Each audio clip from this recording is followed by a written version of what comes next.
have me confused, good Bannon. But don't bother to explain now. Ride out of here before that mob decides to hang you.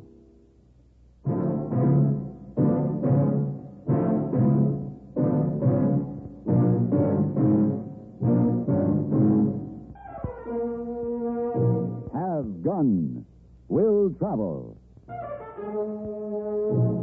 Starring Mr. John Dehner as Paladin. San Francisco, 1875. The Carlton Hotel. Headquarters of a man called Paladin.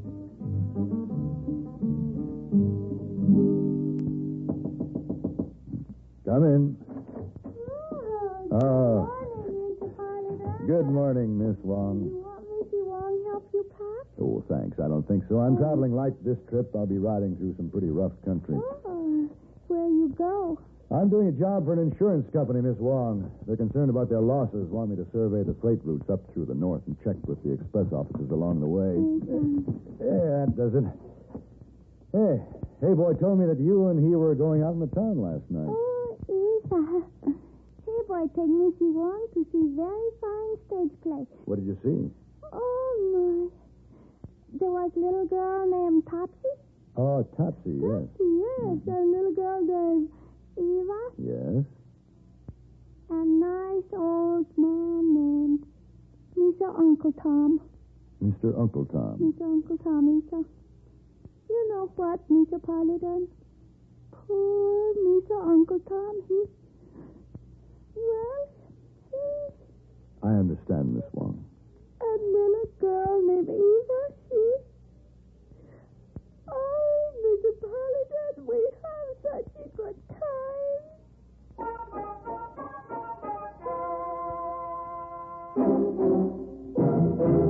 On the road between the town of Lexington, Massachusetts, and the Concord River Bridge are a number of stones and monuments that are a part of our American heritage. In the spring of 1775, the Minutemen of New England brought together a supply of stores and munitions in the small village of Concord. The Provincial Congress had voted for the stockpile for defense only, but British General Gage regarded the collected munitions and stores as potentially dangerous to King George's troops. On April 19, 1775, Gage dispatched a force under Major Pitcairn to capture the stockpile. The route of the British troops took them through the town of Lexington, which had been alerted by Paul Revere and others. At Lexington, the British were met by a small American force, and a skirmish ensued on Village Green. The American Revolution had begun. Their superior numbers allowed the British to continue their advance toward Concord, but William Prescott, who had ridden with Paul Revere, carried a warning of their approach. Pitcairn's British regulars moved into Concord and occupied north and south bridges, while a small group of Minutemen waited across the river for reinforcements. When help for the colonials arrived from nearby towns, the British were forced to withdraw across North Bridge. Here shots were exchanged, and the British were forced into a retreat. The retreat soon became a disorderly rout as Minutemen fired on Pitcairn's men from behind walls, houses, and barns. The colonials had won the day. Today, the brave actions of the American fighting men at Lexington and Concord are marked by many monuments, including the famous statue of the Minuteman. Some of the original landmarks are still preserved. The monuments at Lexington and Concord remind us of the rich heritage that as Americans we share and stand ready to defend.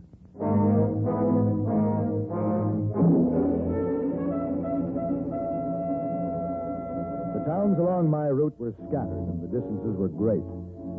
I had reached northern Nevada, and I was following a trail that wound its way over a rugged mountain pass. The trail had been chipped from a rocky cliff, which rose straight up on one side, and then took a sheer drop of several hundred feet on the other. When I reached the top and started down toward the Humboldt River Valley, I saw a man ahead of me.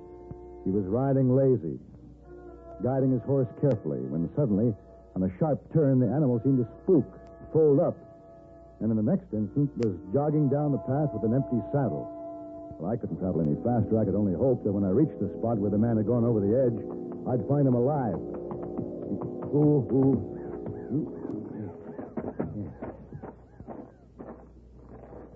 Hey, down there. Can you hear me? Yes, man, and it's a fine sound to be sure. Are you all right? Oh, I'm fine. Until this bit of a tree stump I'm hanging to gives way. You got any kind of foothold down there? Some. I've got a rope up here. Hold on, I'll get it to you. Oh, that's fine, sir. Oh, now. Easy, boy. Now stand. All right. Here she goes. You got it? I got it. I tied around your waist. Yes, sir. Let me know when you're ready. I'll start hauling. Yes, I'm trying. Good. Ah, there. Huh. Ready now. All right. Here we go. Now hold it, man. What?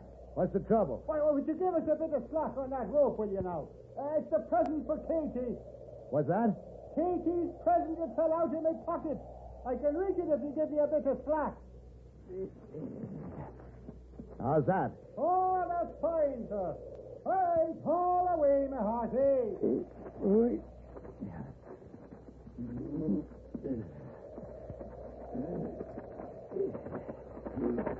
Oh, grateful. Hey. Grateful I am to you, sir. Oh, Bannon's my name, sir. Red, they call me, and I needn't be telling you why. And, when I catch me breath, I have a few words to say about that no good, cussed, not-headed horse that twice in a month has set me down without even so much as a by your leave. Never mind the horse. We better check you for broken bones. Oh, no, sir, no. Bannon's a tough one, though I am. Hurting a bit in a few places, but praise be, Katie's present is safe. Katie's present. Would you be after knowing what day this is, sir? Well, yes, it's Thursday. That's right, in March the 17th, and that, of course, is St. Patrick's Day, but more than that, it's the birthday of me darling Katie. Your wife? Yes, sir. Like a man, I'm afraid I was after forgetting the occasion, until Katie, like a woman, dropped a hint here and there, so I had to saddle up and ride into town to buy her a gewgaw. Well, we better get started down the trail. You go ride my horse and I'll walk. Oh, now, a fine thing that'd be. To thank a man for saving me life by taking the horse out from under him. No, sir, O'Bannon will walk. A good walker takes the kinks out of me.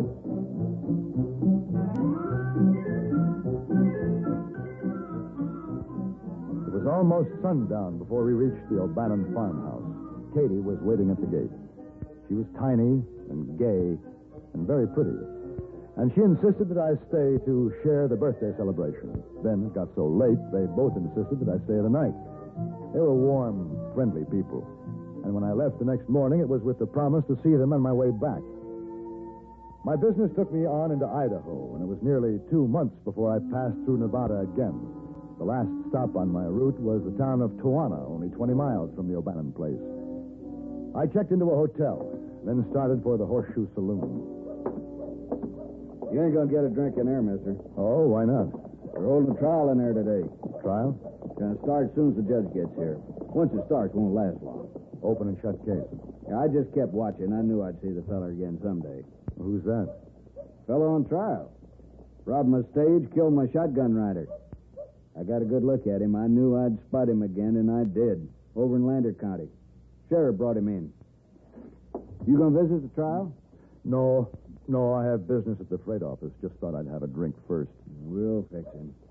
Dirty killer. A fella named O'Bannon. O'Bannon? Know him? Well, I'm acquainted with an O'Bannon up this way, but I'm sure it isn't the same one. Well, we're gonna fix him. Quick and good.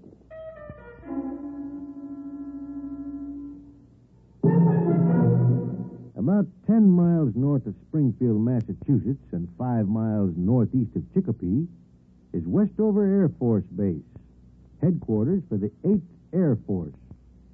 The field was named after Oscar Westover, who was Chief of the Air Corps from 1935 until his death in 1938. Westover was born in Bay City, Michigan, July 1883. He entered the Army as a private in 1901 and graduated from West Point in 1906.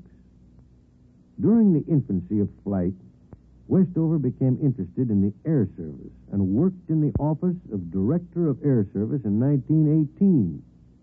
In 1922, he became the director of aircraft production for the Army. Then in 1928, Westover was offered a post as assistant to the chief of the Air Corps. He held this assignment until 1935, when he was commissioned a major general and moved up the ladder to Air Corps chief. About this time, there was much discussion concerning the value of air power. Like other top Air Corps officers, General Westover pointed out the need for a stronger Air Force. Together with General Andrews, he advocated a policy whereby the Air Corps could have more fighting power and become a more independent unit. Unfortunately, in 1938, Westover was killed in a plane crash before his recommendations were placed in effect. Despite his untimely death, Westover holds an important place in the growth of American air power. Men like General Westover serve as a reminder that those who today wear the Air Force uniform also play a most important part in the progress of air power, the instrument which is so vital for the preservation of our American way of life.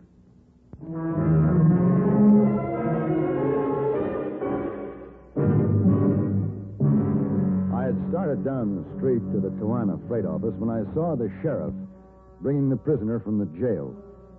It was hard to believe. But the O'Bannon on trial was my red-haired friend of the mountain trail. He didn't glance in my direction. But I decided to postpone my business and visit the trial after all. What the court convened in the Horseshoe Saloon lacked in formality, it made up for in its obvious zeal to fix him quick and good. Circuit Judge Charlie Cagle called the court to order, and Wes Barker took the stand. Do you swear to tell the truth, the whole truth, nothing but the truth, so help you God? I do. Sit down. Well, there he sits, Judge. Right there. Now, please, Mr. Barker, not so fast. I want you to tell us just what happened. Well, the coach wasn't running just on schedule that day. We didn't have no passengers, but we had some important freight to carry. Valuable freight? Gold. The shipment wasn't ready on our regular time to leave, so we waited for it. And when was this? Oh, 2 months ago. You remember what day exactly? Sure. It was March 17th. We just got a ways out of town, about sundown it was, when this man right here, he busts out in the road and flags us down and yells, "This is a holdup." He got a gun right in my face. Now, Joe Pinelli rode shotgun with me for 6 years. He knew when to throw down on a holdup man, when not to. Joe didn't throw down on this fella, but he plugged him anyway. Got a shot off at me, too, but he just nicked me. He took the gold? What he could carry. And I got a good look at him. And last month, when I seen him over in Lander County, I recognized him and told the sheriff. That's him sitting right there. Mm-hmm. Yeah, I guess that'll be all, Mr. Parker. Judge Cagle, Your Honor. Yes. Say, don't I know you? I think so. My name is Paladin. Sure. Now, what can I do for you, Mr. Paladin? I'd like to be sworn in, Your Honor. A man's life is at stake here, and I just don't understand it. There's something terribly wrong. Well, come on up here. Thank you. All right, let's keep it quiet now. You swear to tell the truth, the whole truth, nothing but the truth, so help you God? I do. Sit down. Judge, if this murder and holdup occurred on March 17th, about sundown, the man sitting here, O'Bannon, can't be guilty. Quiet down. Let's keep order. Why do you say that? Because I was with O'Bannon on March 17th, at that time. And he was over 40 miles from here. Let's have order, please. Well, now, you better tell us the whole story. Start from the beginning, Mr. Paladin.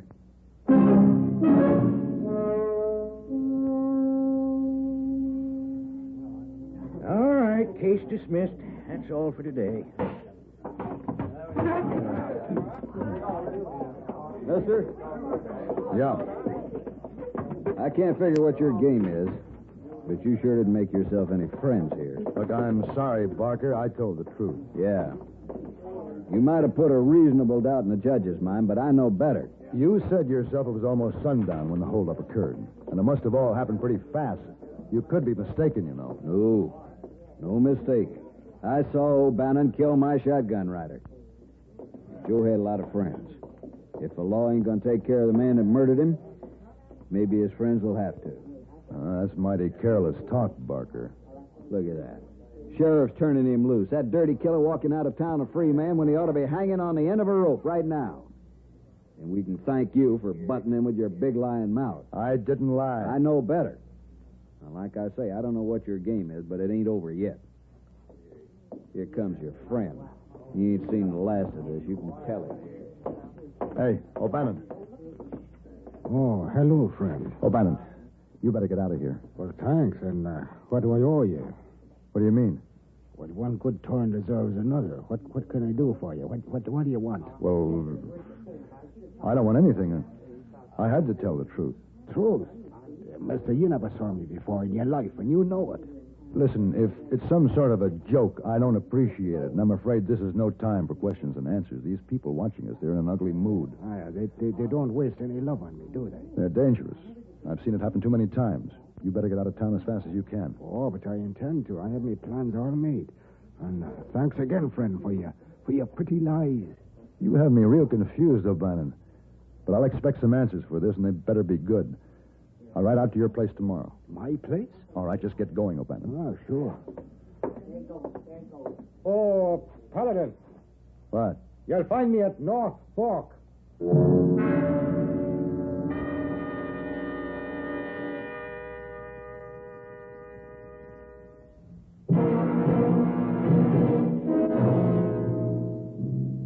I watched O'Bannon walk away, trying in my mind to make some kind of sense out of the whole thing.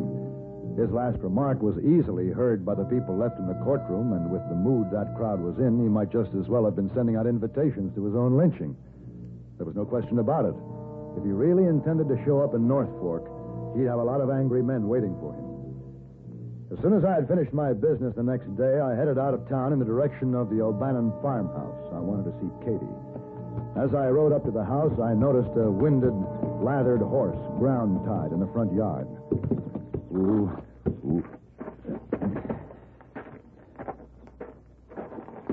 No, Katie. You black What? hostages. Hey. Stand back. Don't. Stand back. Hey, Katie. Katie. Paladin. What have you done?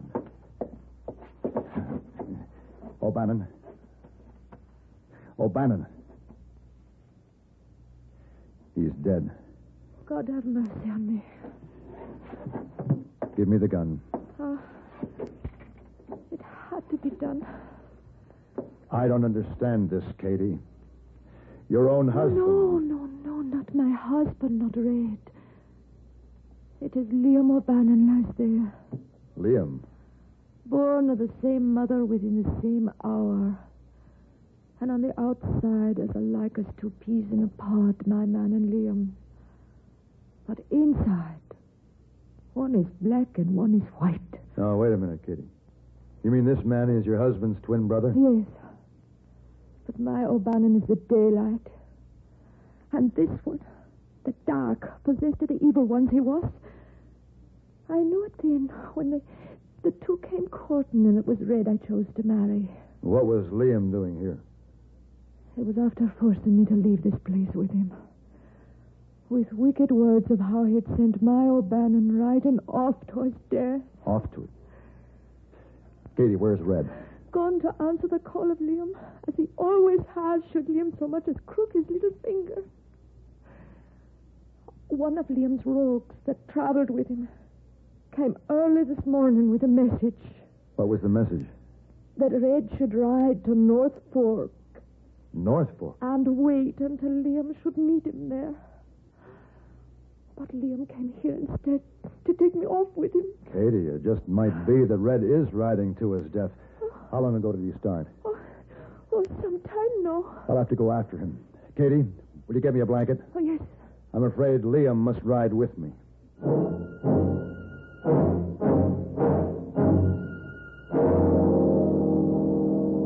As the crow flies, North Fork wasn't far. But the trail over the mountain was narrow and winding, and travel was slow. With the head start Red had, it was a chancy thing whether I could reach there in time to save him from the trap he was riding into. It was late in the day when I saw the little town just ahead. All right, mister, that's far enough. Barker, Drop your gun. I've got something to tell you. We had to listen to you once before. We're done listening now. Drop the gun. Mister, we ain't going to take any interference this time. I told you it's up to us now to take care of the man who killed our friend Joe Pinelli. We're waiting for him. You mean he hasn't shown up yet? No, but we'll get him. Well, you won't have to wait any longer. The man you want is riding my second horse, wrapped in that blanket. What are you talking about? See for yourself.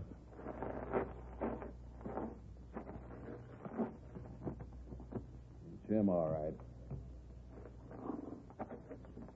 What happened? Doesn't matter. The death of your friend Joe Pinelli has been avenged, Barker. An eye for an eye. That's what you wanted, isn't it? So now I trust you'll give Liam O'Bannon a suitable burial. Then I started back down the mountain trail. Whatever had delayed Red O'Bannon's trip to Norfolk had saved his life. But I became more and more concerned as to what had happened to him. I reached the end of the rocky ledge, and there, off to the right, in a grassy meadow, was a horse that looked somehow familiar. He was nibbling grass and wearing an empty saddle. I turned around and went back up the trail. Hey, Red! Red O'Bannon! Hey! Hey, Red! Like the voice of an angel. Oh. Red? Yes. Red, you all right? For the time being. Yeah, Paladin. Yeah. That's no good. Cussed, not-headed horse. He did it again. Yeah, well, you can be mighty grateful to that no-good, cussed, knot-headed horse. What's that? Never mind. I'll get the rope.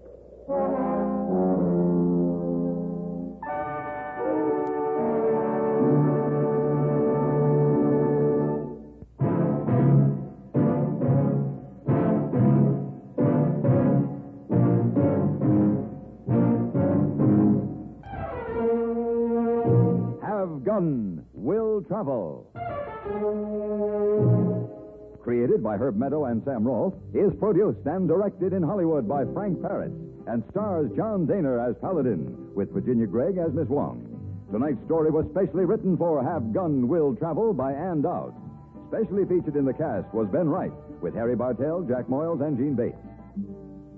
This is Hugh Douglas inviting you to join us again next week when CBS Radio presents Have Gun Will Travel.